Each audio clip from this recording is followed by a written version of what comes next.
this video ay gagawa ako ng homemade pepperoni pizza, my version. So ito yung mga ingredients: black olive, mushroom, pepperoni, yung sauce, yan yung sauce, mozzarella cheese, at yung aking pizza dough. So let's start.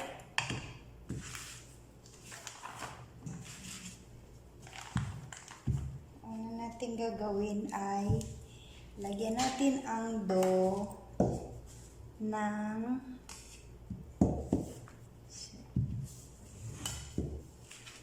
yan lahat ng ingredients.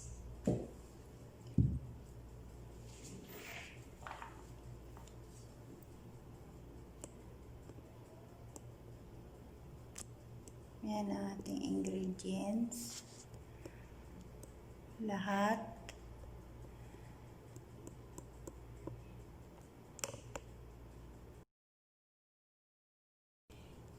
Ang ating gagawin ay lagyan natin ng sauce ang ating dough.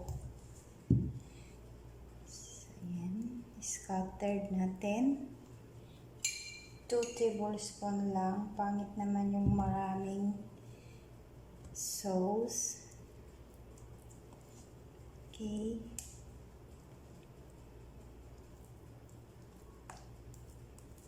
Ikalat. Tagdan natin ng konti.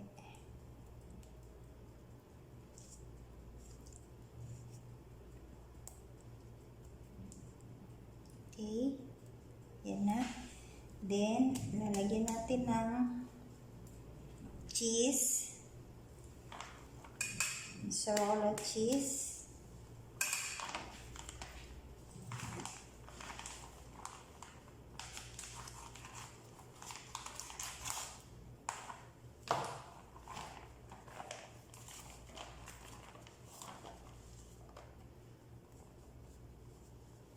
Para dikit yung mga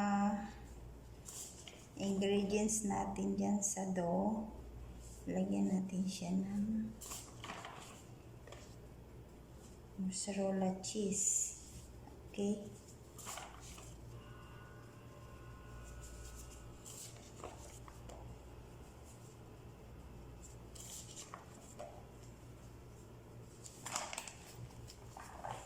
Sunod natin yung mushroom.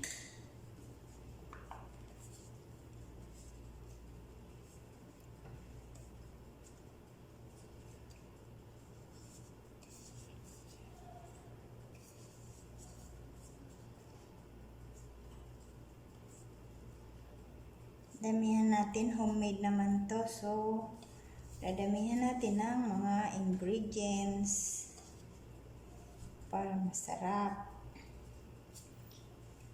Then lagyan natin yung ating black olives. Gusto ko kaya itong black olives sa pizza. Yan ang una kong kinukuha.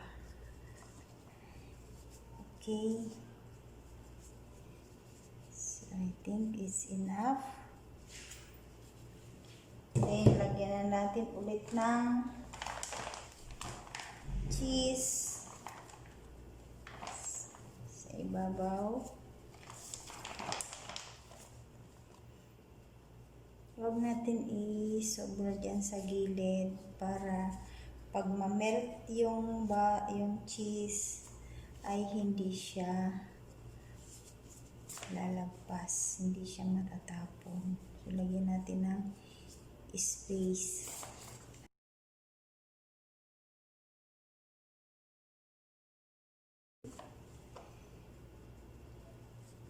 Yan. And then, ilagay natin sa ibabaw yung ating pepperoni. Bakit sa ibabaw? Kasi para ma-bake siya.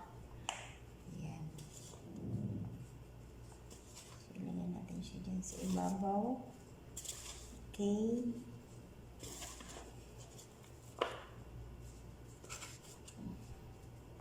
Yan. So, ready na ang ating pepperoni pizza i-bake. So, ilagay na natin ito sa oven. Okay. I'll be back pag luto na to.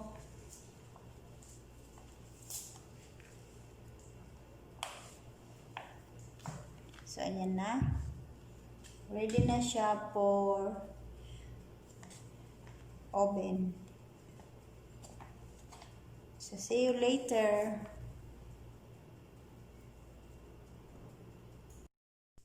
The pizza is ready, already cooked, and I will cut.